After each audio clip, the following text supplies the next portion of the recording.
as you've all signed up for, I'll be talking about how to network, and not just how to network, like it's not a to-do list that I'm going to provide. While in some cases I will tell you step by step, but also how to be successful at it and some of the different components that go into networking and to be successful in that. Before I dive into the topic itself, I just wanted to give you a brief introduction about me and my journey so far.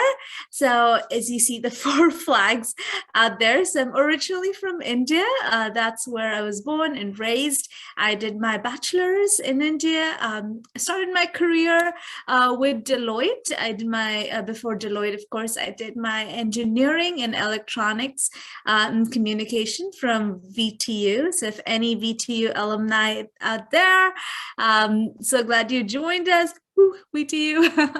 And then afterwards I moved to Australia to do my master's in information system at University of Melbourne, from where I moved to the US as a part of the exchange program, studied at Carnegie Mellon, the Tepper School of Business.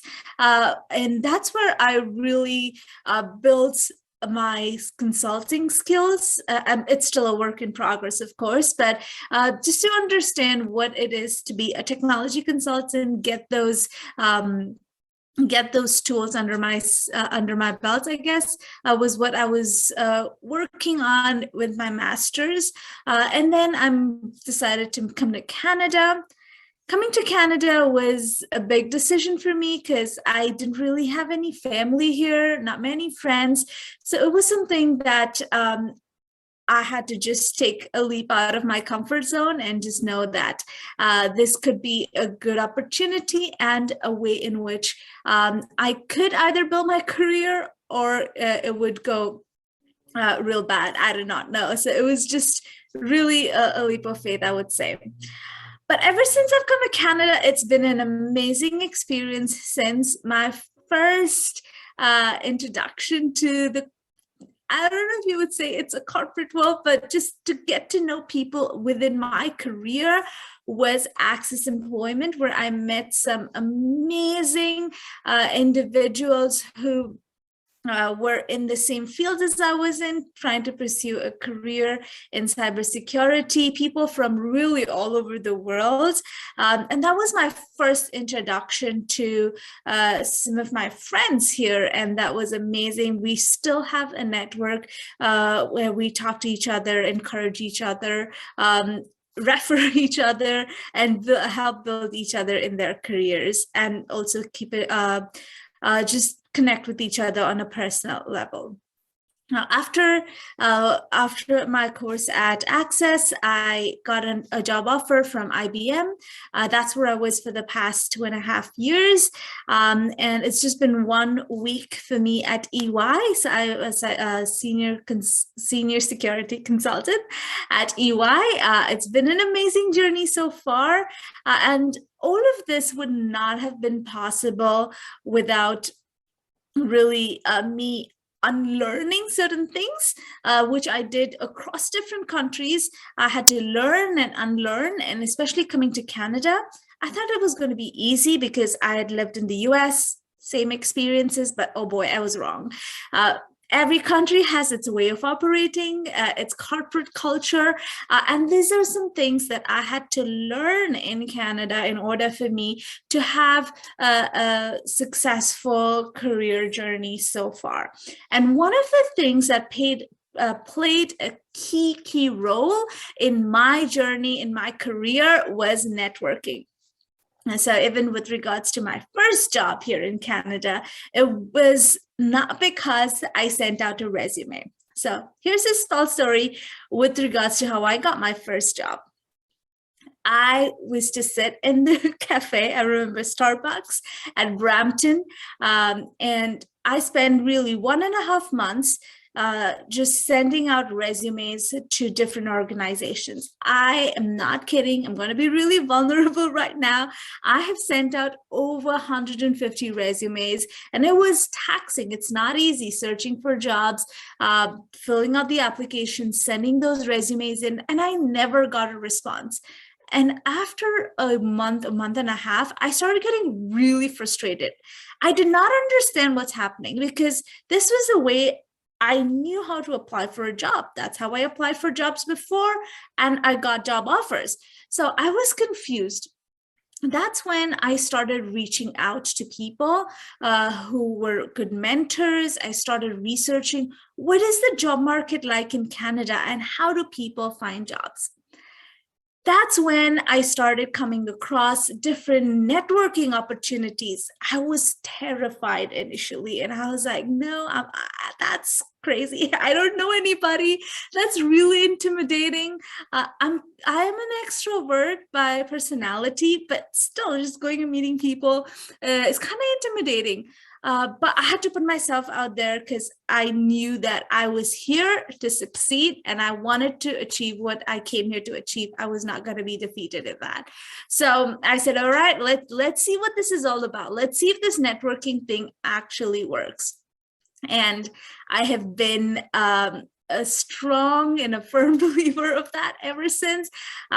Because it's personally impacted my life. I have built amazing connections via networking. And so just wanted to share that story, because if some of you are wondering, is networking even going to work? My answer is absolutely.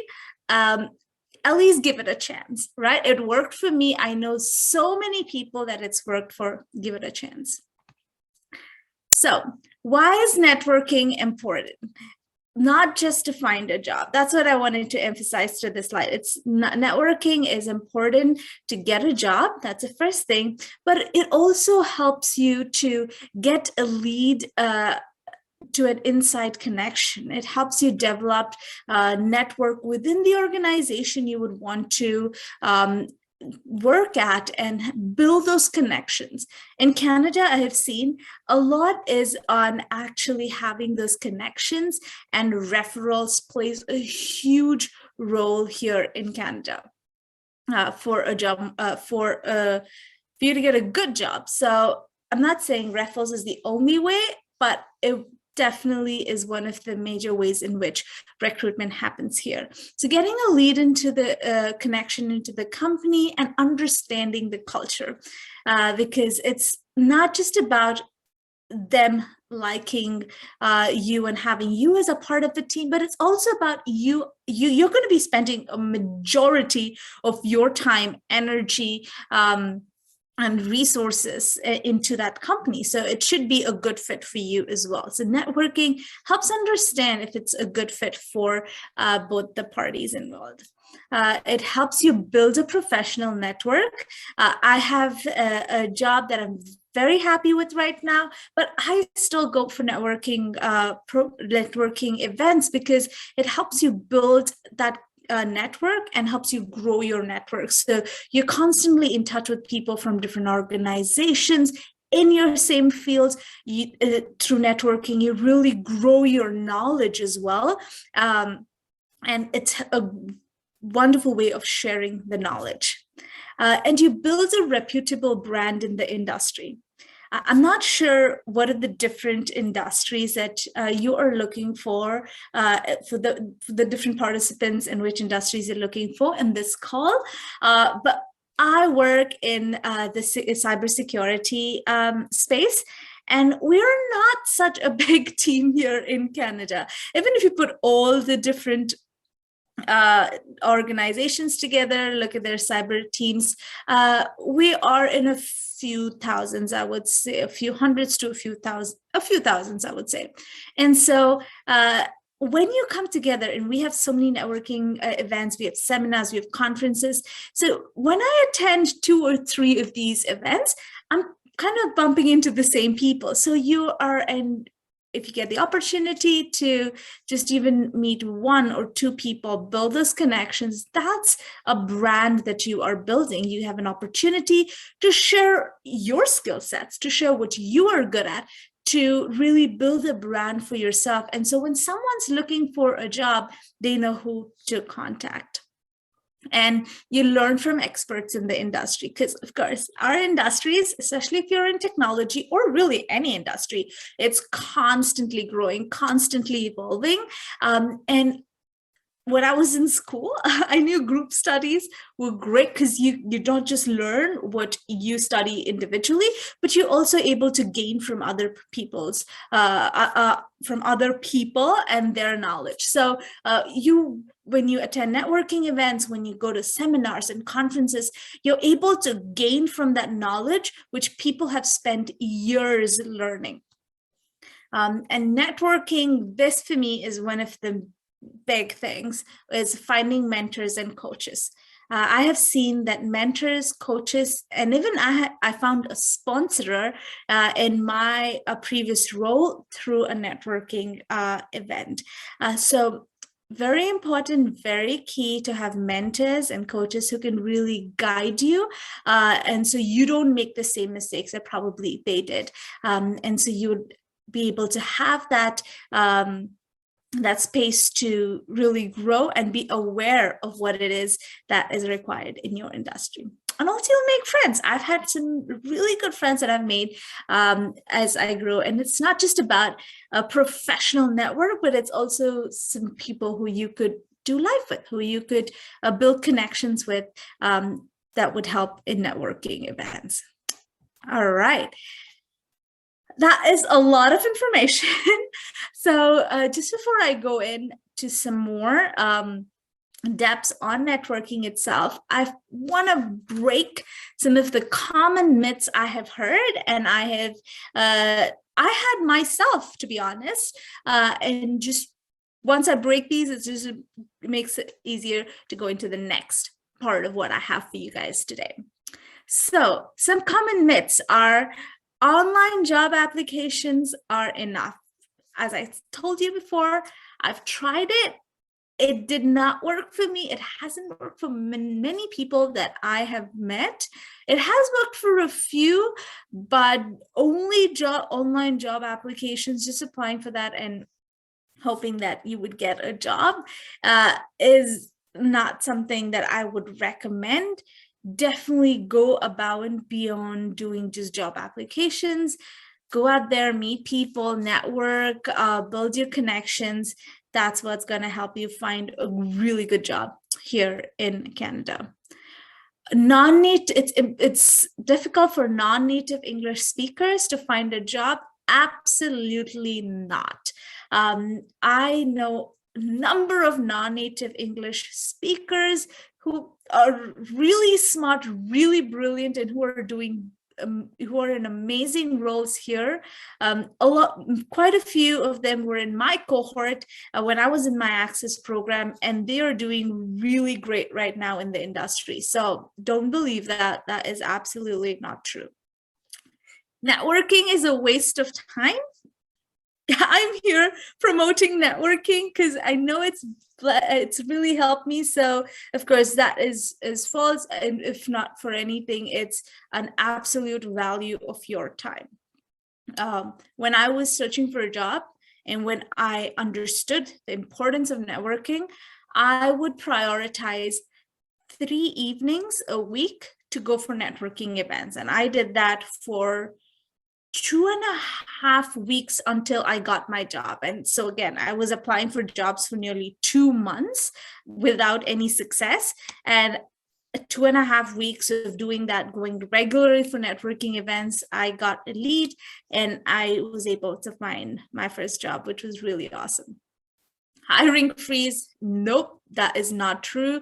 The job market is open like it's never been before. We have so many opportunities, and we really need a lot of people in the market today. You only need Canadian experience. Not true.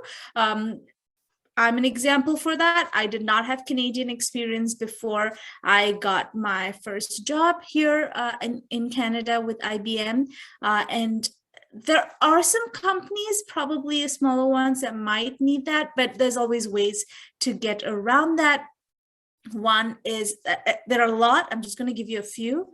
You could get an education here, or you could do voluntary, you could volunteer. And I think there are co-op opportunities. So there are quite a few where you could kind of substitute that Canadian experience. With the Canadian experience, what they're really looking for is not like a Canadian job experience, like not that they want a name of a Canadian company you work for, but really, are you able to adjust with the way of work here in Canada? So don't let that stop you from aiming high and getting the job you are dreaming of.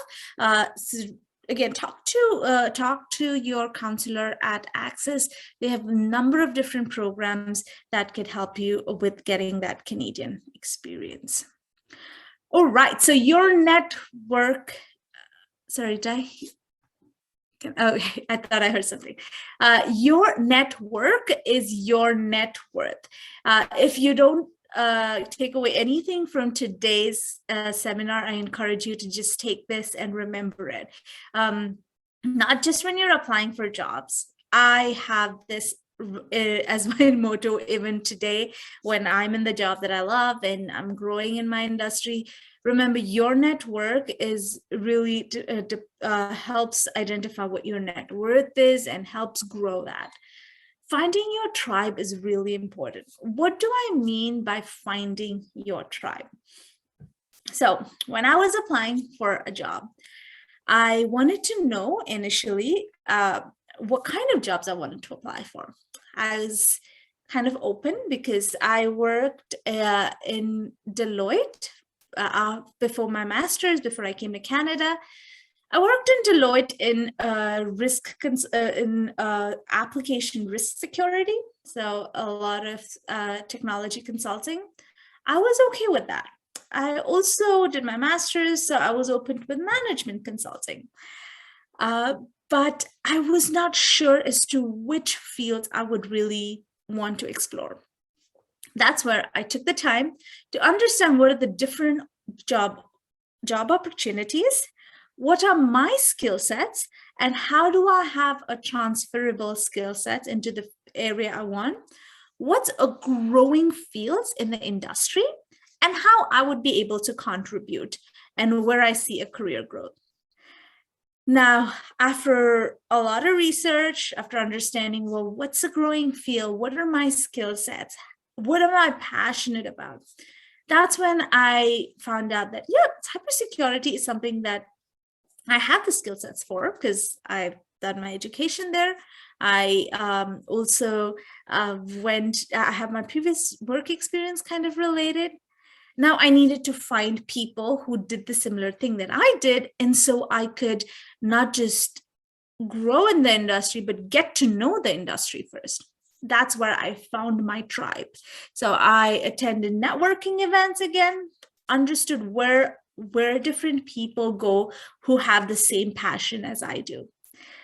And I found one group on Meetup. Meetups is amazing. If you're in Canada or anywhere in the world, actually Meetups work, and you have not downloaded and haven't gone to these these events, meetings, I would highly recommend that. I found some of the groups of my similar interests, and that's where I found my tribe.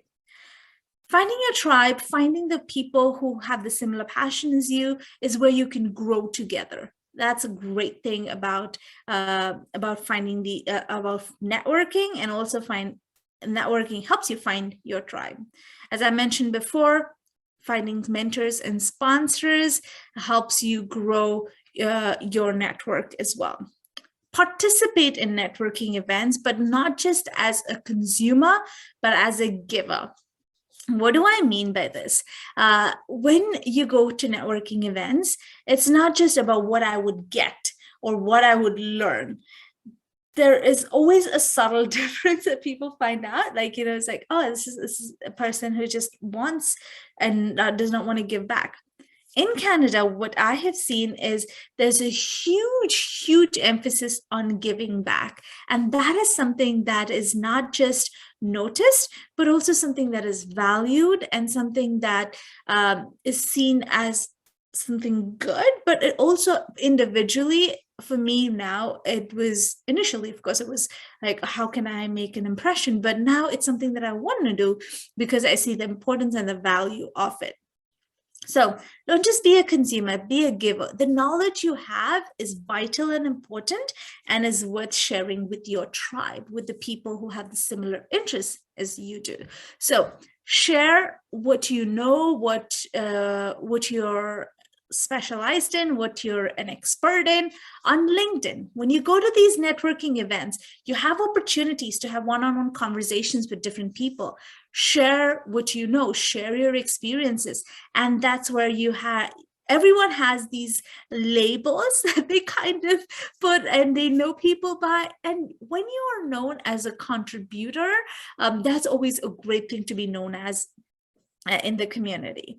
And always have, when you're at networking, always have a personalized elevator pitch or a story or something to describe yourself, something interesting for people to remember you by, because you'll be meeting a lot of people and where you would not get the opportunity in a normal setting. So leaving a first impression is really vital, and that the elevator pitch or a story that about you, about your experiences, plays an important role there.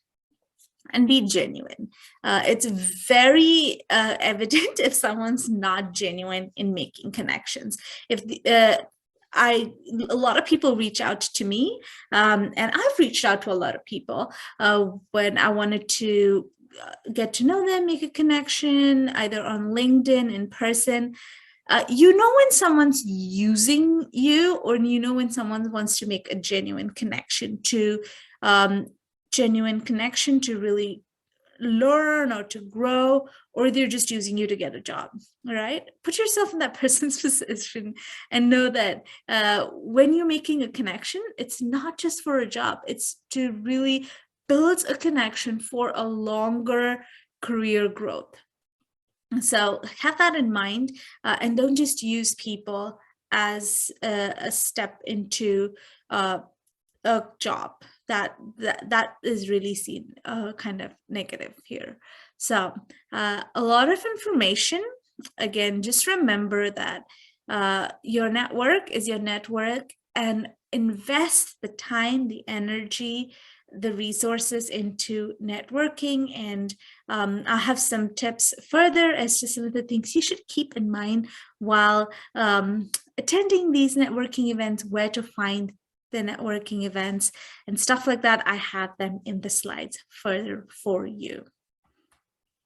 All right, so you're like, Christine, okay, I hope I have sold you right now to the concept of networking. I hope you are convinced that networking is a key part of finding a job.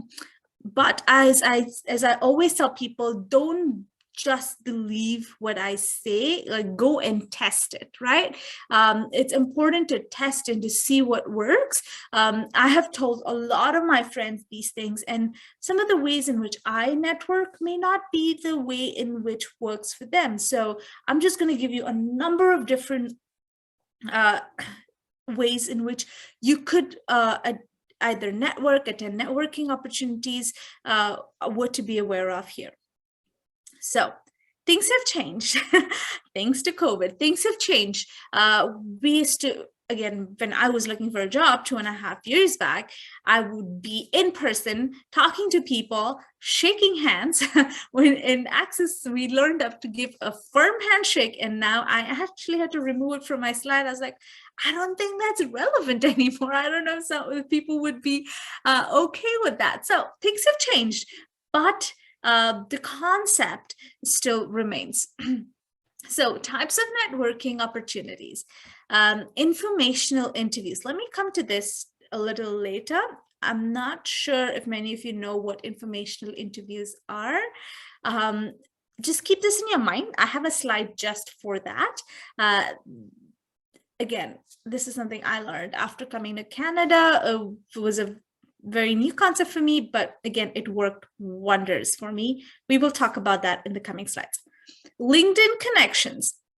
When you want to get to know someone and learn more about their career, see what you could learn from them, look them up on LinkedIn and send a genuine LinkedIn connection where it's, again, not, hey, I'm looking for this job, can you refer me? That's the worst LinkedIn message you could ever send somebody. I know the ignorant me may have sent some of these messages, but of course now it's about, remember what I talked about, building a genuine connection. That's important. So send out LinkedIn connections to people. Give a nice message, like about what your skills are. Maybe you may have a similar interest, you want to learn from them, and that's why you want to connect with them. That personalized message goes a long way. Meetups and networking events. As I mentioned, Meetups is an app which has a number of different networking events for different sectors. And just wanted to throw it in there that when I talk about networking right now, I'm talking about, of course, professional career networking, but nothing would stop you from networking with people on, like, for example, if you like music, if you like hiking, I would actually consider those networking as well, because you're doing activities that you like, that you're passionate about, and building a connection. So think about it as beyond just career, because I have built a lot of great connections with some of the people that I worked on when I'm volunteering, or when I was just like out grocery shopping. So never restrict how you could network and connect. Conferences and seminars. There are a lot of seminars, webinars like these that you could meet people, connect with people. Again, you're more than welcome to, if you want to send me a LinkedIn connection, just, again, send me a note, let me know. I would love to get to know you. So let me know a bit about your experience, that you were here at this session, and I would love to connect with you. If you have any questions, feel free to reach out to me. They're not just this webinar, but ACCESS itself has a number of webinars from which you could learn from people in the industry. And there are so many conferences and webinars out there. Now that it's a webinar, it's even cheaper because the tickets are sometimes even free to attend. So make use of it. And that's a great way to get to know people in the industry. References, as I said, helps a lot. Like, just when you meet people at events, ask them if they could get to know you, if they could meet up for an informational interview, build a connection, and sometimes they would be open to referring you, or if it comes up in the conversation, ask if they can refer you. But again, don't ask that in the first conversation. That was kind of creepy because they don't know you yet. Mentoring events, social events, a lot of different ways in which you could network. All right, so I'm going to go through this real quick. I want to go through a lot of different content as well. Pre-networking preparation. You're welcome to take a screenshot if you want. This is pretty direct here. Prioritize networking. There could be so many things you could be doing in a day. And you could really put networking as the last priority, like I did for literally 1.5 to 2 months. But I had to say, nope, I gotta prioritize networking. I gotta give this a shot. And when I did, what took me 2.5 weeks to get a job, what I spent 2 months just doing nothing, just sending out applications, being stressed about it, where I could have, networking worked much better for me. Research about the organization before going for events, understand what the organization does, know the lingos, and it really has an effect when you talk about probably a particular initiative that an organization has, and you say back to the exec, they're like, oh, this person really has an interest in the organization. That goes a long way. Practice your elevator pitch. I have messed up with my elevator pitch initially when I was networking. But Keisha, again, she did a great job in helping me with my resume and networking and elevator pitch. So shout out to Keisha. Thank you, Keisha, for that. That really helped make me more confident when I was presenting my elevator pitch. Craft your success stories. Now, there is a way that, again, this is what I learned at ACCES. I'm just going to make sure I don't say it wrong. So there's a way in which you talk about your success stories in behavioral interviews. It's called the SPARK method, where you speak about the situation and then you state the purpose, explain the overall purpose of the task or action, and then you mention the actions that you did. You mentioned the results and the knowledge learned. That's on a high level, but if you want more information, again, talk to your counselor at ACCES about this. They could help you with that. Attitude matters. The attitude that you take into networking events really exemplifies your profile in a sense. So be positive, be that source of energy, because when people are coming to networking events, especially employers, they are scanning around seeing who's going to be the best fit for their organization. So they obviously don't want someone who would bring in a gloomy kind of environment into the organization. They want someone who can add a value. So be that person who would have a great attitude and who would bring that in to that place. Again, the next few things I will cover here. Now, checklist for being successful at networking. Strategic connections. So build strategic connections, where what I mean by this is when you go to a networking event, when you're in a virtual setup, you could talk to everybody. Option one. I don't think that's possible. There's too many people to talk to. Second, you could talk to only people who you know. For example, you've come with a friend. The whole event, you're talking only to that friend. Third, you could, look at people who are just usually at the food counter. That's an easy place to find people because that's where a lot of us are drawn to. I would too. But another thing is know who's going to be there. Kind of scan the room, know who you want to build connections with, and be strategic at it, because you have just 1 hour, 2 hours at the max, and you want to build connections. That's what I did when I was looking out for jobs. I knew one particular person at IBM, one of the execs, was giving a presentation, and I genuinely loved her profile and I wanted to learn from her. So when I went to that place, I saw her.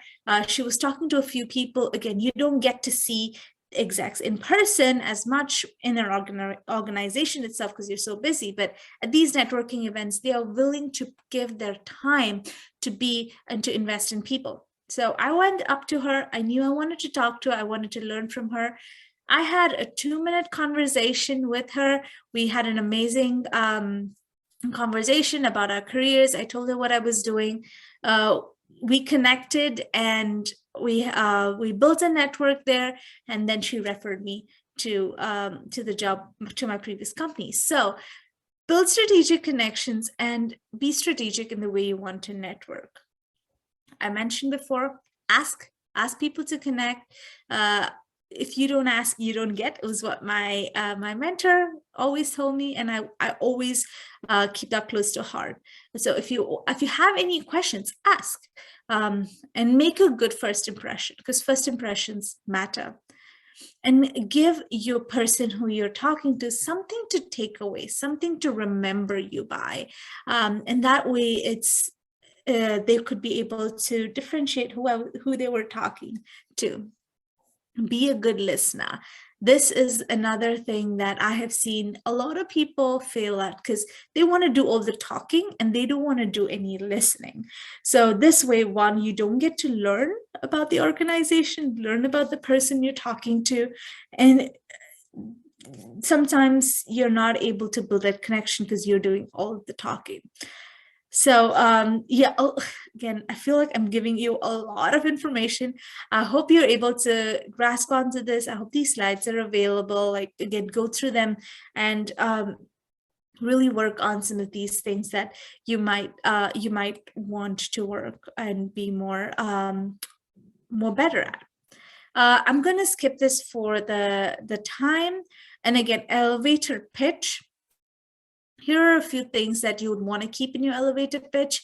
If you're a person who is very task oriented, wants to have all the key points, your name, your job title. This is important actually, because this was a mistake I did for one of the informational interviews, and someone pointed that out to me, for which I'm very grateful. So when I used to start, I would say, I'm Christine. I was a technology consultant. I did risk management. I can do management consulting. And they're like, wait, hold on. What do you want to pursue your career in? What are you good at? Like, what are some of the transferable skills? What's your job title? And that's where I had to really narrow it down. So again, for people who are applying, who are coming here from India, I can say this from my personal experience, but I've also known a few friends from Nigeria who have also experienced this and shared it with me, that in our home countries, we do everything. We can do bits and pieces of everything. But when you're applying for jobs here, please don't put don't put multiple job titles, but put one particular thing that you're good at, that you have transferable skills, that you would excel in. That's what's going to help you find a good job. All right, so education, work experience, passion areas, and something that is unique to you and that could identify you compared to others. All right. Okay, this is something I want to focus on, because I think this is important with regards to helping not just be at those networking events, but take this to a level of building a connection with someone. Now, let me share a story. Okay, let me read this and then I'll share a story, a good story. So what's an informational interview? An informational interview is when you are meeting with someone and who you want to learn from. So they are not interviewing you, but you are interviewing them. For example, if the two of us are having an informational interview and probably you want to learn more about EY, the culture of EY, what kind of business we are. So you are asking me questions and I'm not asking you. Now, what does this provide? This provides you an opportunity to get firsthand information about a career, about an industry, and help you to prepare for an interview and to understand, is this a good fit for me? Is this a company in which I want to build my career in? And also helps you get relevant points in order to write your cover letter or resume. So the story. When I was, again, attending those networking events, there was one particular organization for which I was there. They had an event for a woman in cybersecurity. And so I was there. I just was there to, again, get to know people, learn about this industry, understand what are some of the trends. And I remember a friend of mine who was sitting next to me asked a really great question. And a partner, after when the session was over, a partner approached us and answered that question. And he was very encouraging and said, well, reach out to people if you have any questions. And he gave us his card. He did give us his card. I was wondering if we connected on LinkedIn first, but he did give us his card and I took it back. That day evening, I wrote him a message on LinkedIn saying I really learned a lot from what he had taught us. I explained as to what he said, how that had an impact in our conversation. And I asked if we could meet for an informational interview. And he was busy. Of course, he's a partner of a big firm, but in a few days, he did agree to meet for an informational interview. We met, we had a great conversation, and I was able to tell him as to what I was interested in my field, and he shared as to what he does. And he really explained as to how I could tweak my elevator pitch to be more relevant to the industry I was applying for. And I really thanked him for that. And days went by. I actually saw a position, I applied, but this was a referral that I got through another person who I also met at a networking event. So I applied, and a few days from then, I had interviews and I was progressing through, and I had a partner interview. And guess who I interviewed with? The same partner I had the informational interview with. And so I was able to tell him back some of the things he told me. And of course, that went well. And I was given a job offer for that. But what I'm trying to say is, you never know how that plays an impact, what knowledge you would add. So informational interviews, an amazing way to get to know people and to learn about the industry. All right, so here are some great questions to ask, because if you're not sure what to ask in an informational interview, here are a few questions. They're pretty straightforward, so I'm just going to leave it there. I don't know if you want to make a note, or these slides are sent to you later. Here are some things that are good questions to ask. All right, here's a big shout out to ACCES Employment and the cybersecurity program that I attended. It was, again, a great program for me. My first connections with people here in Canada, my first network of friends. It helped me really fine tune my resume, my elevator pitch, my interview skills, and helped me find a group where I could really be myself with, and I could grow and have that support group. So thank you, ACCES. I really appreciate all that you've done to help me in my career. And I think I still owe a lot to ACCES for their support to me even now. Final thoughts before I close and we open up for questions today. Just make sure. Okay. The first thing I want to say is dream big. Someone told me when I came to Canada, don't expect too much. Start from the absolute bottom, and you might have to go 2 steps, 3 steps down in your career. And that may be true for some people. I'm not saying that's not. You have to start somewhere, but don't sell yourself short. You come to Canada with great skill sets. Just show them off. Bring your best foot front, and do not dream anything less. Dream big, and you will see your dream. This is a place where dreams can be achieved.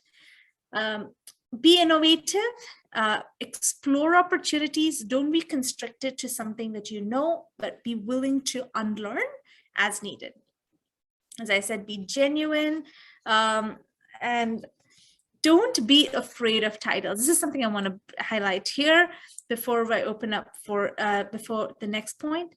Don't be afraid of titles. Just because someone's a senior manager, a partner, a director, doesn't mean that they would not want to reach out and to help you. Everyone's very helpful, very open here. So reach out and don't be afraid of titles, and be intentional. As I said, networking goes a long, long way. I'm not just telling this from theory, I'm telling it personally. It has gone a long way for me. All right, so I hope this session was helpful. I hope you learned something. I hope your networking journey would start if you haven't already, and I have given you some tools to help you succeed. Again, feel free to connect with me on LinkedIn. Shoot me any questions you have, and I'm here right now for the next few minutes. So any questions, would love to help you with those.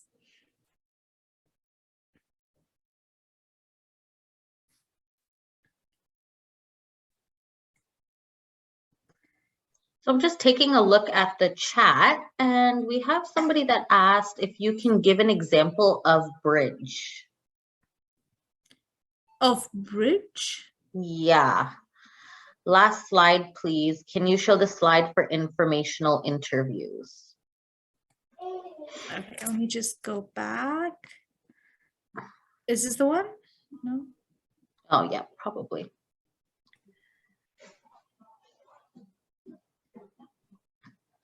And do you have any tips on how you can find a mentor? Yeah, I can tell that. I'm not sure. Not sure they're asking for a bridging program or for the previous question. But if you could just mention what bridge you're talking about, but I can definitely address the part about mentors. So the easiest way is, I'm just going to ask Keisha a question real quick. Keisha, do we still have the TRIAC program? Yes, we do. Okay, so the best and the easiest way would be ACCESS Employment is connected with an organization called TRIAC. So what they do is they help you map, they help you find a mentor in the similar industry that you are looking for. Great program.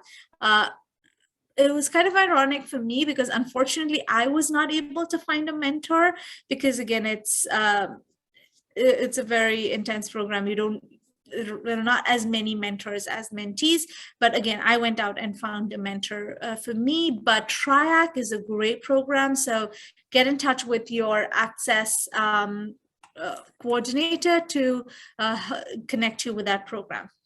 Second is, again, when you go for networking events, and you find someone you want to learn from. Now, don't ask everyone to be your mentor. That's not only going to be overwhelming for you, but it's going to strain your relationship if that does not go well. Find someone when you're at networking events, when you are at seminars or when you're conferences or webinars that you really find that you could learn and grow from them. Reach out to them and ask them if they would be your mentors. Now, not everyone would have that capacity to be a mentor, but reach out, right? If you don't ask, you don't get. And ask and identify what is that you want in that relationship. Is it guidance on your resume? Is it guidance on your career? So if you're more specific, the mentor is able to direct you that way as well. In an organization, when you are already a part of an organization, there are a lot of mentorship programs and opportunities. So yeah, those I think were some of the three ways that I would say you could find mentors. Thank you, Christine. So we do have another. Sorry, one real quick thing. There is another thing called 10,000 Coffees, I think. That would be also a good way to find someone that you could reach out to. Yeah, sorry, Keisha. That's okay. So we do have another question.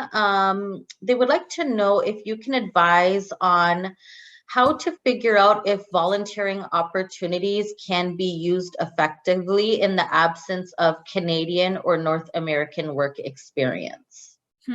That's a good one, a difficult one as well. So this is what I would say. Find skills that you have that you could contribute and you could grow in. I'll take my example I'll take my skill sets for example.